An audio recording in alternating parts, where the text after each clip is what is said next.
Hello! I hope you are having a good day wherever you are, whatever it is you're doing.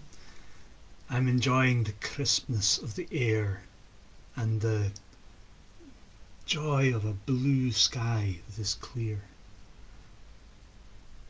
There's no snow near where I am, but I get to see pictures of people who got snow where they are. I really love snow. I kind of like the winter. I like the crispness of the air. I like being able to go skiing. I like the way that if you're cold, you can put on more clothes and bundle yourself up or do some exercise and get warm. Although I'm not so keen on cold and wet. If everything just gets damp and soggy, then all my bones start to ache with cold, and that's not so good. Once again, welcome, and if you're here, then please comment on the Lift D&G activities page and say hello, and that would be great. I've had some people who've been in touch already, and they were watching when I was making nets. Or I think they were watching again on it being recorded. And they made nets as well, which is awesome. It's really nice to see the things that you've made or taught people to make, actually, the skills actually being used and people making things. That's really cool. They also made buzzers. Do you remember the buzzers? I made them out of cardboard, but you can also make them out of bone. And they made theirs out of a wheel from a toy, a building toy type thing, and it made a really nice brrr noise. Let's see. Last time I used this one, it broke. So you can watch and see if the string is going to break. So, hello Jessica, thank you for saying hi. Hopefully everyone can hear this burr. And hopefully you won't all fall asleep before I start to tell my story, which I will do very soon, because I've got a great story today. And it sort of relates to a story that I told not long ago. Does anyone remember why Loki needed to borrow a net? Oh, hi Julie. Great to see you, or not see you. Great to see you writing to me. That's cool.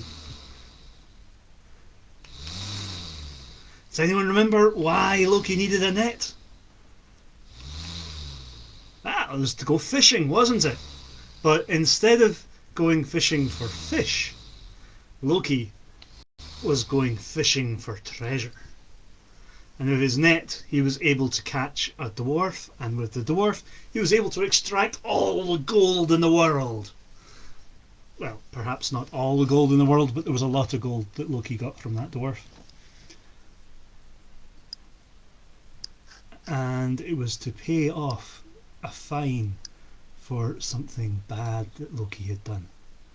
Kind of accidentally this time, but he had to give all the gold to 3 other people because he'd killed their brother accidentally. But then, if you heard that story, you might have heard the end of it, where one of the brothers killed their father and disappeared off with all the treasure into the hills to hide in a cave. So today I'm going to tell some more of that story. At least I'm going to tell the story of the treasure. But while we're waiting, because I won't start the story until 2 o'clock, there's some other things you might be interested in. Sometimes people ask me how I managed to remember all the stories and all the names in the stories. Well, mostly I remember a lot of things by writing them down. Partly because when I write things down with a quill and ink, then the process of writing helps me remember. But also it means when I forget, as often happens, I can look them up and I can read the stories again, like I did this book here. Aha! Hello, far, far, far away down in the south. Congratulations on making it live. Means you get a special shout out. So, hi Shan. Hey. Aye. So, writing things down is handy. It means you can remember things.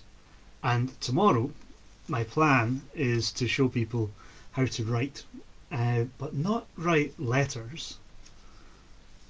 Writing letters is handy.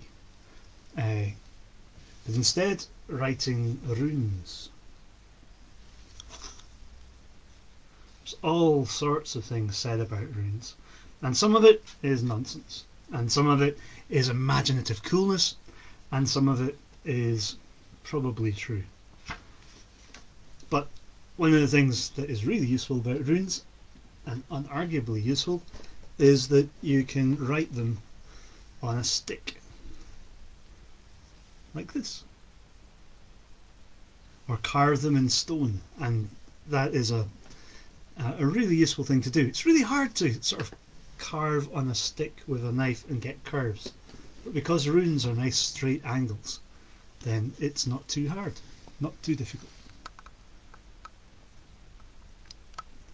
But as usual, I have been blethering too much, and now I should open the page in my book that takes me to the names and the things in the story. And if I lay them out in my mind, then the story can be laid out in front of you.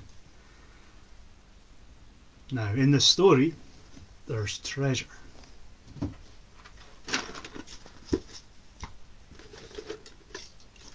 Oh, I have treasure in this box. Yeah, so treasure.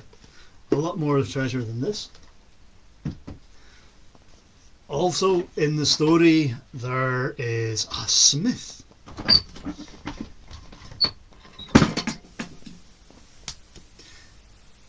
And the smith's called Regan. There's a spoiler for you. And as well as all of that, there's something in this story which is far older than the story. And it's one of the things which people are most interested in when I go to talk about Vikings. And that is a sword. But all these things shall appear in their true time. And for the story, I want you to imagine yourself back, long, long ago in a land which is a good sail away from here, and a young lad who was growing up as a refugee. He wouldn't have used that name, but that's what he was. His mother had escaped after a battle where his father was killed, and the young lad travelled as a wee baby in her belly until he was born in a strange land with strange people and the knowledge that his father's enemies were around somewhere and wanting to get him as well. But he grew up quite happily and quite relaxed because his foster parents were good foster parents, and also it was quite a thing to be fostered at that time, and parents would swap their children around as a way of building up alliances and friendships, and they would send their kids away to trusted people to learn skills and learn connections that perhaps they didn't have themselves. There are lots of people in the community who work trying to build links and network and things, and some have the heart of a lion as well. Anyway, this young lad was called Sigurd. And growing up, he did all the things which rich young lads did. He rode horses, he swam rivers, he shot bows, and he learned the skill of sword and axe and spear. And he made friends with a blacksmith as well. A smith who had a great hammer and could hammer almost anything you needed out of iron and steel, and even work with gold as well. And as Sigurd grew older, he started to spend more and more time with his smith. The smith was called Regin, and no one knew how old he was or where he came from. They just knew he could make stuff almost magically. So one day, Sigurd and Regin are having a wee chat and looking at the sky and the clouds going by. And Regin just offhandedly says to Sigurd, so you don't know who your father is? You're really not much more than just, well, a servant in your foster father's house, are you? And Sigurd went, what? No, I'm treated really well. I'm almost like a prince. Regin goes, well, you don't actually own anything, do you now? And Sigurd went, anything I need, my father would give me. So Regin goes, right. Next time you see him, put that to the test. Ask him for a horse. So Sigurd, a little confused, says, right, sure, I will. And he did. And his foster father said, of course you can have a horse. Oh, you've grown up so quickly. Go down to my stables and choose whichever horse you want. So Sigurd went down to the stables. And he was looking around, he was checking they'd all got all their teeth and their hooves were right and all that sort of stuff, when an old man with a hat pulled over one eye came up and said, you don't want to choose horses like that now. No. I'll show you how to choose a horse. And Sigurd, because it's always good to listen, listened. And the old man said what you should do is drive all of the horses into the river and see what happens. And that would be a way to choose a horse. So Sigurd did that. All the horses into the river. And half of them didn't go in the river. And then most of the other half that did go in the river came out really quickly. But one horse went into the river and started swimming up against the current. So Sigurd knew that was the horse for him. And he took the horse and he called the horse Granny. And some say that horse was descended from Sleipnir, Odin's horse himself. But then he rode back down to Regin's house the next day to the smithy and said, look, I'm sorted. Nice horse. See, my foster father's fine with me. Regin said, you're right, and you're an up-and-coming warrior. Maybe you could do me a favour. And Sigurd said, of course, I'm a warrior, I do favours for people. And Regin said, well, in the hills there's a dragon on a dreadful pile of treasure.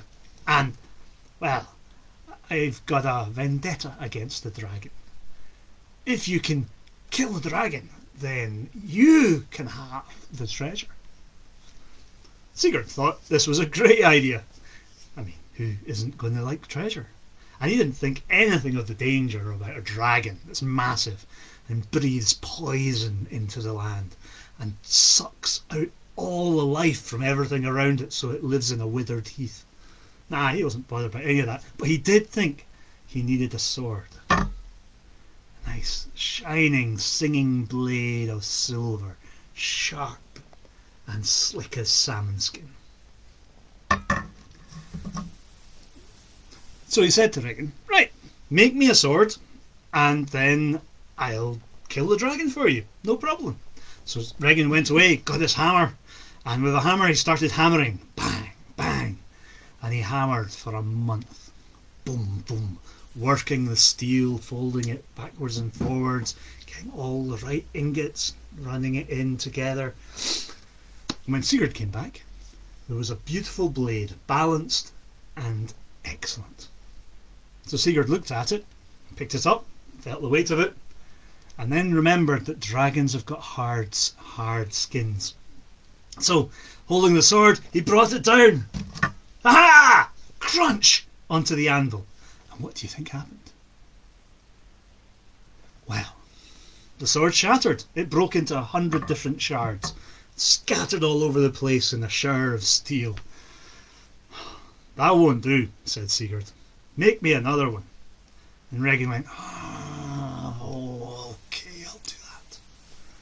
This time Regin hammered for another month and polished and put a beautiful hilt on it with silver inlay, a proud warrior's sword. And then Sigurd rode back again.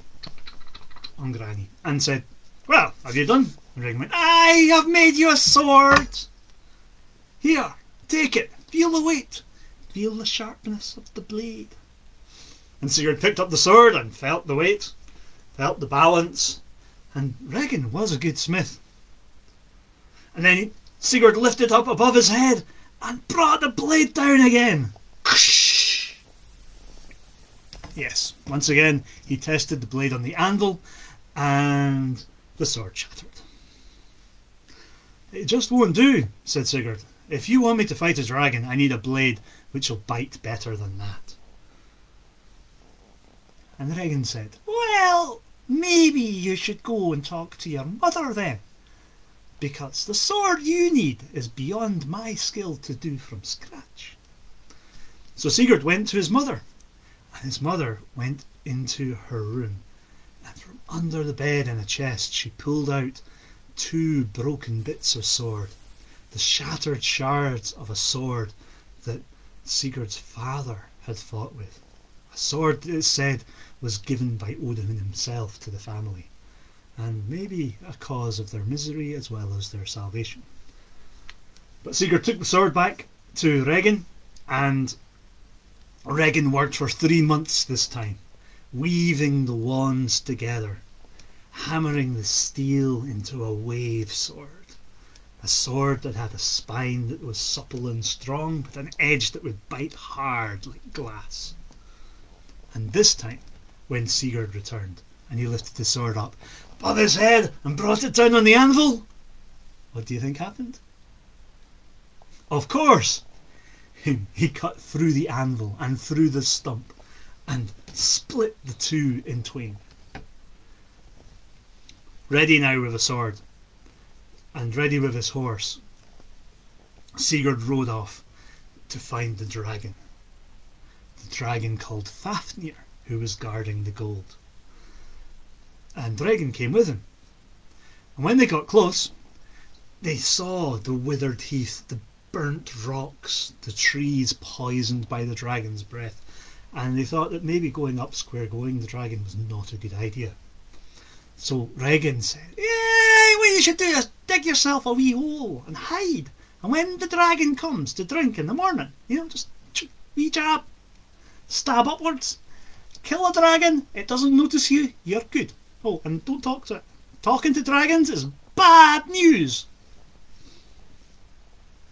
Sigurd thought this was a really good plan, and after all, Regan was cunning and made a great sword, so he went for it. He dug a hole. But while he was digging, another old man with his hat pulled over one eye came along and said, "Digging a hole, that's a good idea, but the person who told you that didn't quite tell you everything you need to know.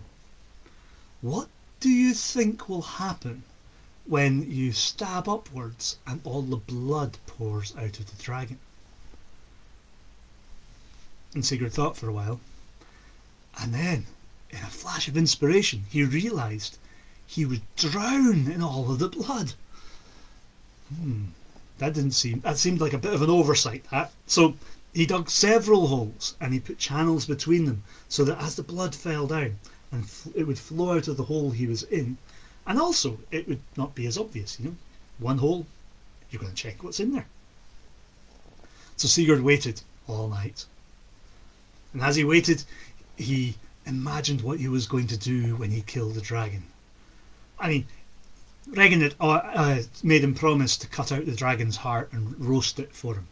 That's like a revenge thing, and Sigurd pondered why Regan would have such a vendetta against Fafnir. But that was easy enough. Then he thought of the treasure and what he could do with the treasure. And then it was morning, and the dragon came sleeking down from the hills across the scaly, stony ground. A pestilence pouring from its mouth. The most hideous smoke you've ever seen. And I've seen some pretty bad smokes. But Sigurd was safe in his hole. As the dragon came above him, he stabbed upwards, straight through the scales, straight through the skin, and straight into its body. right up to his armpit he stabbed, and it was a mortal wound, and the dragon knew he was going to die. But as the blood poured down, it poured over the whole of Sigurd, filled the hole up, and then fortunately flooded out. All except for a small leaf on the back of his neck, which stopped the blood touching there, which is important in the next story. There were words said between the dragon, Fafnir, and Sigurd, but I'll leave them to another story as well. And just know that after the dragon was dead, Sigurd cut out the heart, lit a fire, and started to cook the heart for Regin. But as he cooked, the fire was just a little bit too hot, and the heart began to scorch. So Regin quickly touched it to check it was not burning too much, and wondering whether it was ready or not. But touching a hot thing roasting over a fire is really sore. So Sigurd burnt his thumb and stuck it in his mouth. And like many heroes, discovered that sucking your thumb like a baby is a great way to discover hidden knowledge. Because as Sigurd tasted the blood, he started to understand all the birds twittering in the trees. And they weren't just tweeting about nonsense. They told him a story that Regin hadn't told him. And they told him, the thing that you've probably realised now, that Regin and Fafnir were brothers. And they were brothers, and Fafnir had killed the father to gain the treasure. So the vendetta between them was of brother against brother over the death of the father. And if they'd put in a wee footnote about the gold being cursed by its creator, then that would have been helpful too. But I think that didn't quite happen. Because the more urgent news was that Regin, that moment in time, was sneaking up behind Sigurd with a knife ready to stab him, seeing as how the plan of drowning him in dragon's blood hadn't worked. Sigurd, though, well warned, turned round with his sword and sliced off Regin's head, quick as a flash, and Regin fell down dead. Bonk. And that was the end of that. All except for Sigurd, who could now understand the language of birds, went to the cave where all the treasure was hid. And loading it onto the horse, he had a massive wealth, ready to set himself up again as a king. And then he started to lead the horse out of the cave, but the horse wouldn't budge. And then Sigurd realised he was offending the horse. The horse wouldn't budge until Sigurd decided to ride the horse as well.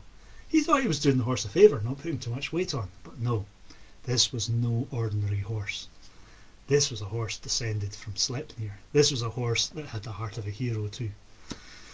So Sigurd, with his sword Gran, forged from fury, sheathed at his side, sat aside Grani, a horse of speed, with treasure round his saddle, and got ready to leave the cave, when, on the ground, in the cave, by the cave's mouth, he noticed, lying there, small, a ring. One last ring from the treasure, and with it he picked up the ring and put it on his finger and sealed his fate and the fate of all of his descendants, as the curse that went with the treasure came with him because he wouldn't leave the smallest piece behind. But that's a story for another day, or it's a whole load of stories for another day, and I will tell them at another time. And for all those who've been listening, thank you very much. Tomorrow I will be back, and I will be back with making some runes. So if you have a pen and some paper, then I can show you how to write them down. And if you are somebody who is confident with a knife and knows how to use one, or has a parent who can help you use one, then I'll show you how you can use a knife to cut the runes as well. But pen and paper, that is just as good and just as easy, and then you can write in a code to all your friends. So thank you very much, and thank you for saying thank you as well. I Yeah, like and share the Lift D&G activities page. Send that around the place, so that anybody who's locked in their house can escape into a world of activity and adventure. And if you're on the Wordsmith Crafts page, thank you. Like that. Check out the shops. Check out the resources and the pandemic resources I've got there. I'll try and put craft worksheets up. Where else am I? Oh yeah, I might be on the floating monastery page as well. So the more you like and link to that, the more anchored it becomes in this time, and the less likely I am to just drift off into the distance, thinking about all the weird, deep, mystical things that tend to occupy my mind when I'm not talking to someone. But once again, thank you very much.